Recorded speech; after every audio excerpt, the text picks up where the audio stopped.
जय गुरुदेव। और दोस्तों, मेरे चैनल सिद्ध सावर मंत्र में आपका एक बार फिर से हार्दिक स्वागत है।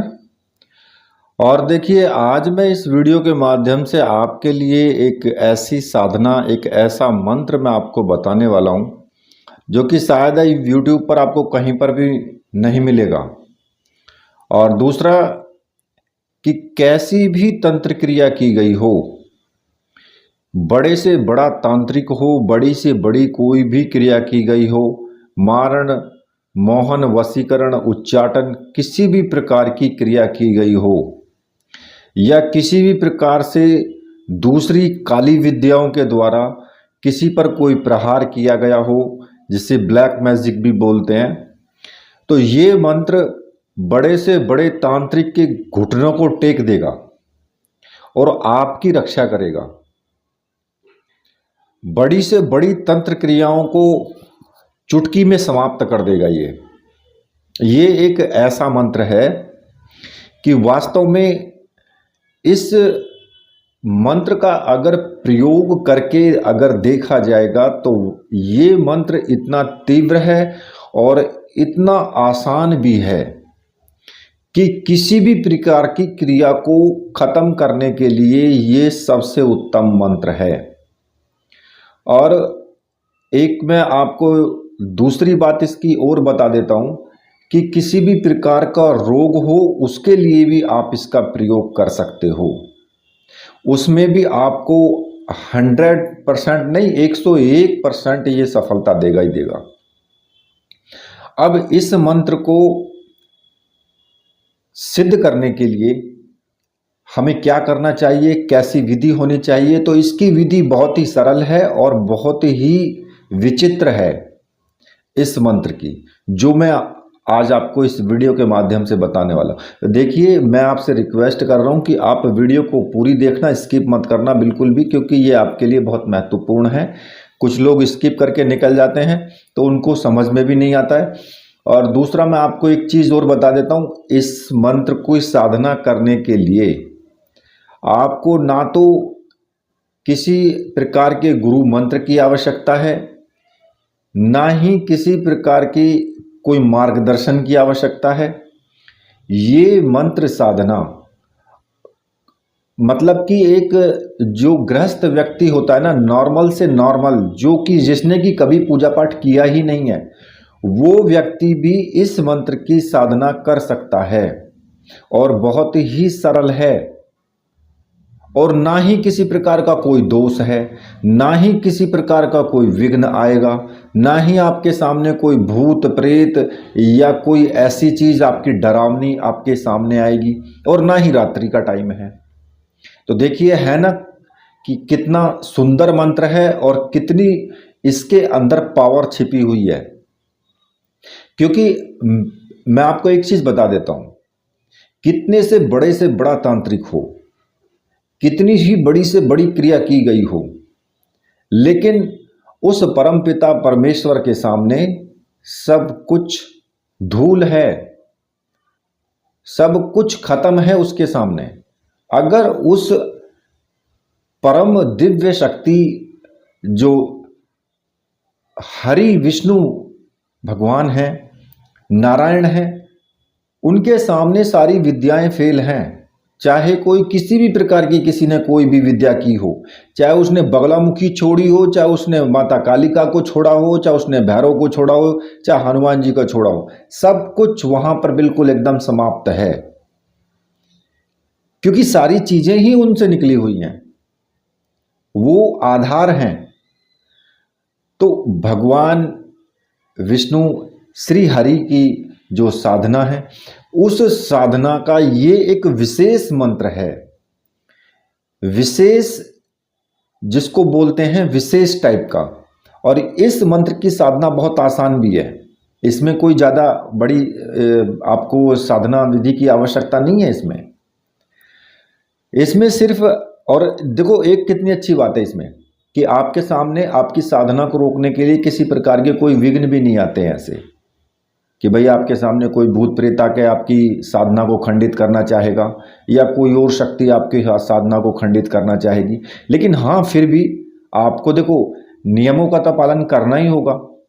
जो साधना के नियम होते हैं उनका पालन तो आपको करना ही होगा फिर भी।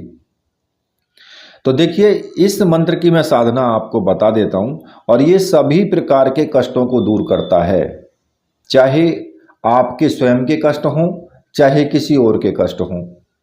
आप अगर इस मंत्र को साधना कर लेते हैं तो अपने कष्ट तो खत्म कर ही सकते हैं, दूसरे के भी कर सकते हैं। तो देखिए, इस मंत्र की जो साधना है उसके लिए आपको क्या करना होगा कि सुबह के टाइम प्रातः काल स्नान आदि करके और निवृत्त हो जाना है आपको। ठीक है। इस साधना के लिए विशेष रूप से आपको केवल 2 चीज़ों की आवश्यकता होगी, एक नारायण यंत्र और एक तुलसी की माला, या फिर आप वैजंती माला का भी इस्तेमाल इसमें कर सकते हैं। तुलसी की माला या वैजंती माला, दोनों में से एक हो, कोई सी भी, लेकिन ये दोनों सामग्री आपकी मंत्र सिद्ध और प्राण प्रतिष्ठा युक्त हो, तो उससे क्या होता है कि आपको साधना करने में और साधना की सिद्धि प्राप्त होने में बहुत सरलता होती है, और ज़्यादा से ज़्यादा आपको सिद्धि बहुत तीव्रता के साथ में प्राप्त होगी इसकी, और कोई कठिनाई भी नहीं आती है। दूसरा, उस यंत्र को और माला को आपको कहीं भी विसर्जित नहीं करना है, वो अपने घर के अंदर ही आपको रखनी है, पूजा घर में ही आप रखें और प्रतिदिन उसकी पूजा पाठ करें। ठीक है। और ये अगर आपको ऐसी मंत्र सिद्ध सामग्री चाहिए तो आप मुझे व्हाट्सअप कर सकते हैं, मैंने व्हाट्सअप नंबर दिया हुआ है वीडियो में, आप वहाँ से मुझे व्हाट्सअप करके और ये सामग्री आप प्राप्त कर सकते हैं। अब आपको क्या करना है कि सुबह के टाइम आपको स्नान आदि करके और निवृत्त हो जाना है। शुद्ध घी का आपको दीपक लगाना है, और ये अपने पूजा घर में ही कर सकते हो, आप एकांत रूम में भी कर सकते हो, पूजा घर में कर सकते हो, कहीं बाहर जाने की आवश्यकता नहीं है। ठीक है।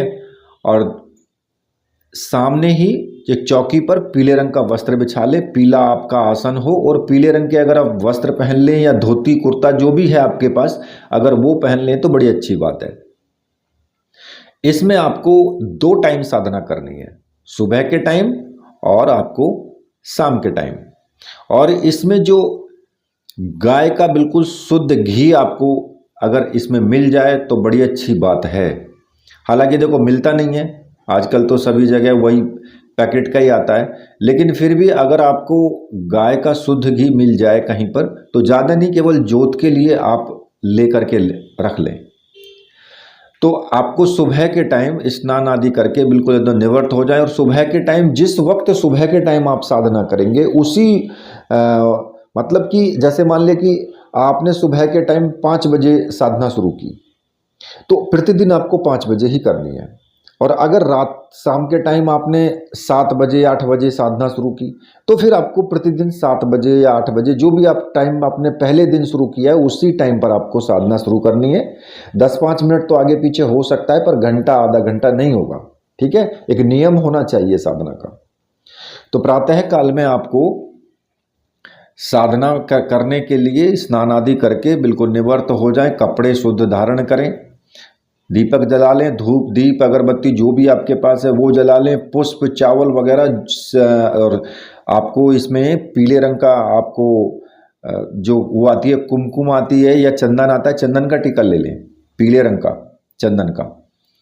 तो चंदन ले लें थोड़ा सा, और पहले उस स्थान को पवित्र भी कर लें। अगर पूजा घर है तो वो तो पवित्र रहता ही रहता है, उसमें तो कोई दिक्कत ही नहीं है। तो बिल्कुल एकदम उत्तर दिशा की तरफ मुख करके आपको बैठ जाना है, और इसमें जो मंत्र है उसमें से आधा मंत्र आपको जो सुबह में जपना है और आधा मंत्र शाम में जपना है। ये एक विचित्र चीज है इसमें। और देखिए, केवल आधा मंत्र आपको बोलना है सुबह के टाइम, और केवल जो बाद का आधा मंत्र है वो आपको रात्रि में शाम के टाइम करना है बस, और प्रतिदिन करना है ये काम। अब आपको करना क्या है कि सबसे पहले अपने गुरु का पूजन करेंगे, क्योंकि गुरु का पूजन आवश्यक है। यदि आपके गुरु कोई भी हैं, जो भी आपके देहधारी गुरु हैं, उनका पूजन करें, उनको चंदन का टीका लगाएं, उनको पुष्प चढ़ाएं, चावल चढ़ाएं और मिष्ठान भी रख सकते हैं इसमें, जैसे कि बतासे हो गई या कुछ भी मिष्ठान वगैरह प्रसाद के लिए आप रख सकते हैं, वो प्रसाद भी चढ़ाएं। और गुरु मंत्र की एक माला का जाप आप जरूर कर लें, ठीक है। और गुरुजी से प्रार्थना की कि गुरुजी मैं ये मंत्र साधना करने जा रहा हूँ और इसमें मुझे पूर्ण सफलता मिले, मुझे आशीर्वाद दीजिए और मैं लोगों का भला कर सकूं। और उसके बाद जब आप इतना कर लें तो उसके बाद एक माला का जाप जरूर करें गुरु मंत्र का, जो भी आपका गुरु मंत्र है। अगर आपने भगवान शिव को गुरु माना है या स्वयं नारायण को गुरु माना है तो फिर आप उनका पूजन करेंगे और उसी मंत्र का आपको जाप करना है। जैसे कि अगर शिव को माना है तो ओम नमः शिवाय का, अगर नारायण भगवान को माना है तो ओम नमो भगवते वासुदेवाय का भी कर सकते हो, ओम नमो नारायणाय का भी कर सकते हो। जो भी आपका मंत्र है जिसको आप जपते हैं गुरु मान करके, वही मंत्र का आपको जाप करना है। एक माला का कर लो, काफी है, ठीक है। और आज्ञा ले लेना, कोई ज्यादा बड़ा विधि विधान नहीं है। और फिर आपको भगवान नारायण का जो यंत्र है और सामने चित्र रखें, विष्णु भगवान की जो चित्र है या फोटो जो भी आपके पास है उसको रखें और उस पर नारायण यंत्र को स्थापित कर दें एक प्लेट में, ठीक है। और प्लेट में नीचे फूल वगैरह बिछा लें और सबसे पहले जो नारायण यंत्र है उस यंत्र को पहले आप कच्चे दूध से धोएं, फिर आप उसको पानी से धोएं और उसके बाद पोंछ करके और उसको आप स्थापित कर दें प्लेट में ही। और उसके बाद उस पर चंदन से टीका लगाएं, पुष्प चढ़ाएं, चावल चढ़ाएं, धूप दीप दिखाएं और मिष्ठान चढ़ाएं और एक कटोरी में थोड़ा सा मिष्ठान प्रसाद के लिए आप रख दें, ठीक है, वहीं पर रख दें भगवान के लिए। और जो माला है आपकी, चाहे वो तुलसी की माला हो चाहे वो वैजंती माला हो, मेरे विचार से तुलसी के लिए लोगे अच्छा रहेगा, ठीक है। तो वो उस माला से फिर आपको जाप शुरू करना है। और जो मंत्र है वो मैं आपको बता रहा हूं। मंत्र इस प्रकार से है, हरि ओम तत्सत, हरि ओम शांति है। केवल छोटा सा मंत्र है। अब इसमें पहली लाइन है हरि ओम तत्सत और दूसरी लाइन है हरि ओम शांति है। अब जो पहली लाइन है उसको आपको सुबह को जपना है, ठीक है। तो आप माला लेकर के और भगवान विष्णु का ध्यान करते हुए आज्ञा चक्र पर आपको हरिओम तत्सत इस शब्द का आपको जाप करना है और ज्यादा से ज्यादा माला आप इसकी करें। अगर आप चाहते हैं कि मंत्र में बहुत तीव्रता के साथ में पावर आए तो मेरे विचार से आप इस मंत्र की सुबह के टाइम 51 माला, 31 माला, 21 माला का जाप जरूर करें। और अगर ज्यादा कर सकते हैं तो वो तो आपके ऊपर निर्भर है कि आप कितने ज्यादा मंत्रों का जाप आप कर सकते हैं। जितने ज्यादा मंत्रों का जाप करोगे उतनी ही आपके अंदर और इस मंत्र के अंदर पावर आएगी और उतनी ही तीव्रता के साथ ये काम करेगा।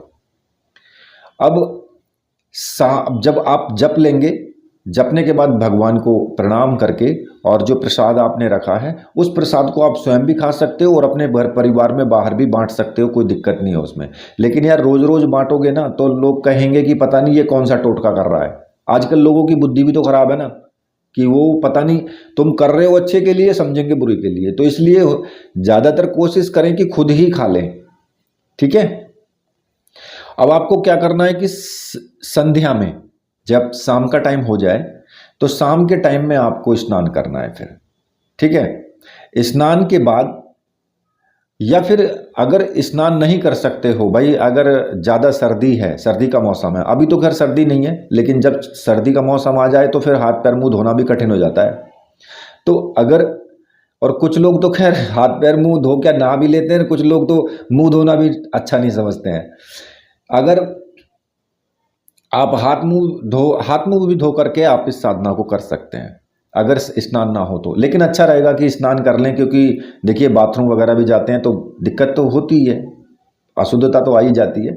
लेकिन अगर स्नान कर लें, गर्म पानी कर लें अगर ठंडी है तो, और अगर अब तो खैर कोई गर्म पानी करने की आवश्यकता ही नहीं है। तो इस आपको स्नान करके और फिर उसी तरीके से आपको, जैसे आपने सुबह के टाइम पूजा पद्धति की है, ठीक उसी प्रकार से आपको दोबारा पूजा करनी है। ठीक है। वैसे ही गुरु मंत्र का जाप करना है, गुरु पूजन करना है, नारायण यंत्र जो है उसको आपको उसका पूजन करना है।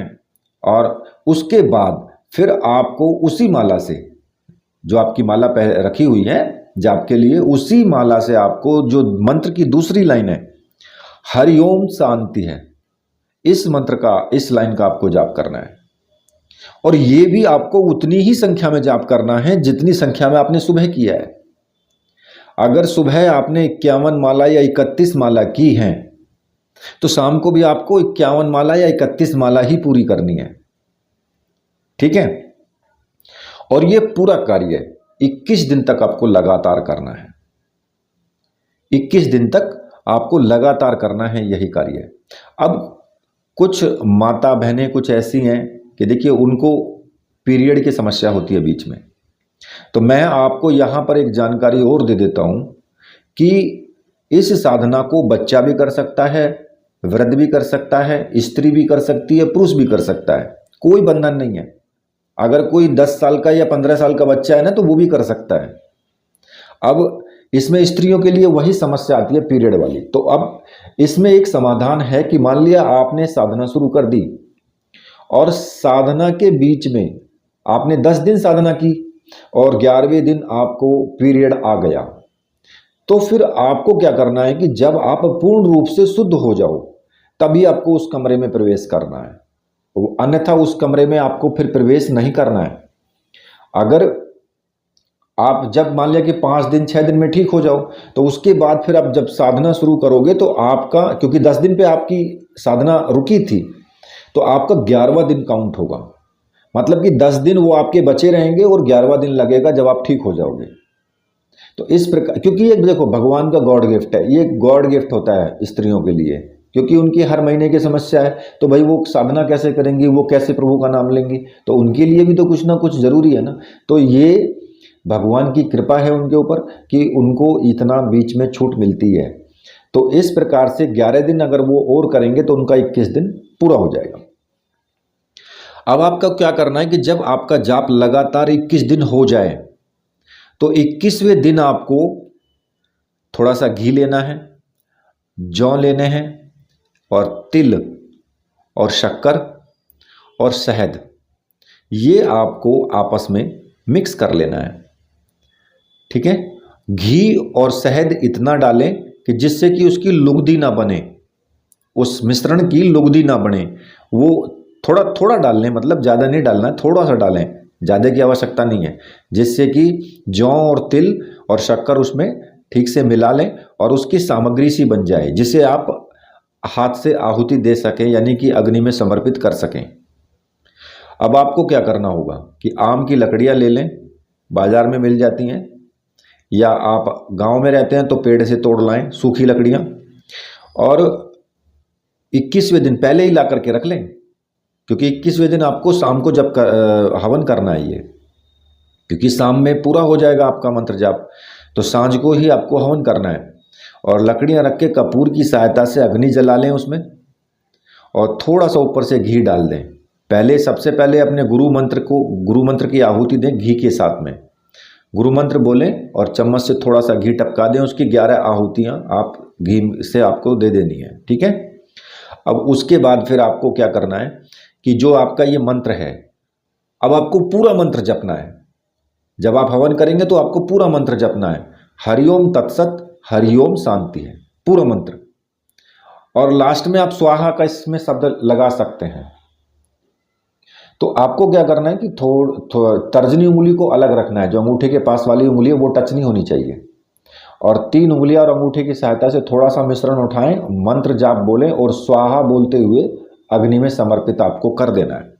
तो इस प्रकार से आपको 108 आहुति आपको दे देनी है, यानी एक माला का आपको जाप करते हुए और आहुति आपको देनी है। और माला आप उल्टे हाथ में पकड़ लें, क्योंकि आपको गिनती करनी है केवल, तो गिनती कर लेना उससे कि भाई कितनी आहुतियाँ मैं दे चुका हूँ। तो 1 माला की आहुतियां दे लें। तो ये इसके बाद ये मंत्र आपका सिद्ध हो जाएगा। और जब ये मंत्र सिद्ध हो जाएगा तो आप इस मंत्र का प्रयोग उचित और धर्म के कार्य में ही आपको करना है। जैसे कि अगर किसी का मुकदमा चल रहा है, कोई रोग है किसी को, किसी भी प्रकार का, कोई लड़ाई है किसी की, विवाह है नहीं हो रहा है किसी का, घर गृहस्थी का संचालन ठीक से नहीं हो पा रहा है, किसी की नौकरी नहीं लग रही है, किसी की नौकरी में परेशानी आ रही है, किसी का व्यापार ठीक से नहीं चल रहा है, ये सभी प्रकार के जो संकट हैं उनको निवारण करने में पूर्ण रूप से सक्षम है। ये मंत्र पूर्ण रूप से कार्य करेगा। अगर किसी ने कोई किसी के ऊपर तांत्रिक प्रयोग किया है, वशीकरण किया है, या फिर मारण किया है, मोहन किया है, या फिर उच्चाटन उसको कर दिया है, तो उन क्रियाओं को भी तोड़ देगा ये मंत्र, उनका तोड़ है ये। तो आपको क्या करना होगा कि उसके निवारण के लिए भगवान विष्णु जी को एक नारियल ले लें। जो नारियल होता है ना जिसमें पानी होता है, वो वाला नारियल ले करके, और वो उसी व्यक्ति से मंगाएं जिस व्यक्ति का आपको समाधान करना है। ठीक है, वो नारियल ले करके और आप भगवान को समर्पित करें सबसे पहले उसको। ठीक है, और फिर आपको क्या करना है कि सुबह के टाइम या शाम के टाइम, जब भी मतलब आपको टाइम मिले, ऐसा कोई ज़रूरी नहीं है, तो आपको क्या करना होगा कि कोई सफ़ेद कागज़ ले लें या फिर भोजपत्र भी आप ले सकते हैं, और उस पर आपको लिखना है हरिओम तत्सत, पहली लाइन। उसके बीच नीचे आपको लिखना है बीच में ही ओम, और फिर तीसरी लाइन में आपको लिखना है हरिओम शांति है।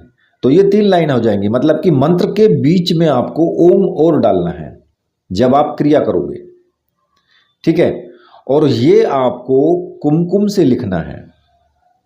कुमकुम होती है ना, कुमकुम में पानी डाल करके उसको मिला लें और उसको लिखना है। अब लिखने के लिए आप अनार की कलम बना सकते हैं, अनार की जो लकड़ी होती है ना उसकी कलम बना लेना, और उससे आपको लिखना है कुमकुम से। ठीक है, और जब आप इस मंत्र को कागज़ पर लिख लेंगे तो इस मंत्र को 7 बार आपको बोलना है, केवल 7 बार। 7 बार इस मंत्र का जाप करेंगे और भगवान विष्णु का ध्यान करके और उसके संकटों के निवारण के लिए उसे शक्ति प्रदान करें। इस प्रकार से आपको उस कागज़ पर फूंक मारनी है और भगवान विष्णु से आपको प्रार्थना करनी है, और उस कागज़ के टुकड़े को जिस पर आपने ये मंत्र लिखा है या तो तांबी के ताबीज़ में भर दें या फिर चांदी के ताबीज़ में भर दें, और उस व्यक्ति के आपको गले में पहना देना है। मतलब कि या तो बाजू में भी पहन सकते हैं, गले में भी बांध सकते हैं। देखिए, पुरुष को दाहिने बाजू में पहनना चाहिए और स्त्री को बाएं बाजू में पहनना चाहिए। ठीक है, गले में अगर बच्चा है तो उसके गले में भी आपको आप उसको धारण करवा सकते हैं, और पुरुष के भी गले में धारण करवा सकते हैं। ठीक है, गले में भी धारण करवा सकते हैं और बाजू में भी इसको बांध सकते हैं। और देखिए, इस मंत्र का प्रयोग किसी भी प्रकार के अनुचित कार्य के लिए बिल्कुल आपको नहीं करना है। आप सोचो कि मैं किसी का वशीकरण कर दूं इस चीज़ से, या किसी का मारण कर दूं, या किसी का उच्चाटन कर दूं, अपने जो दुश्मन हैं उनको यहाँ से भगा दूं, तो ऐसा भूल करके भी मत करना। और देखिए, जो आपने प्रसाद के लिए जो भगवान को नारियल चढ़ाया था ना, उस नारियल को फोड़ करके और प्रसाद के रूप में उसको बांट देना है फिर आपको। ठीक है, ये तो हो गया उसका काम।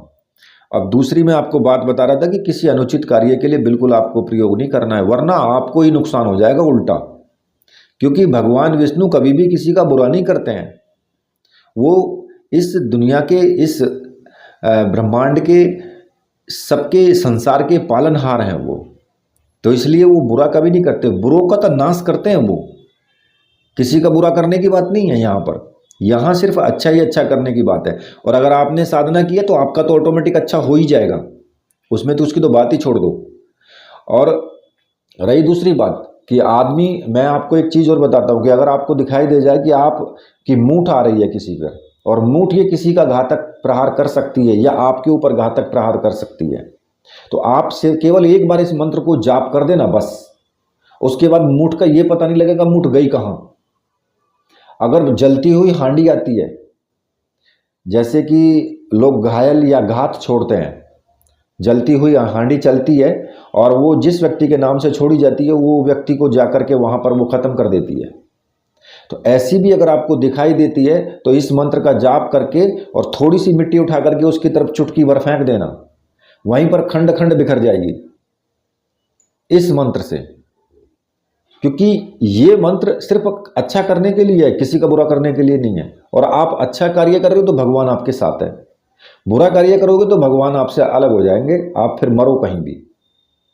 ठीक है, तो देखिए ये जो मंत्र है, इस मंत्र की पावर बहुत ज़्यादा तीव्र है।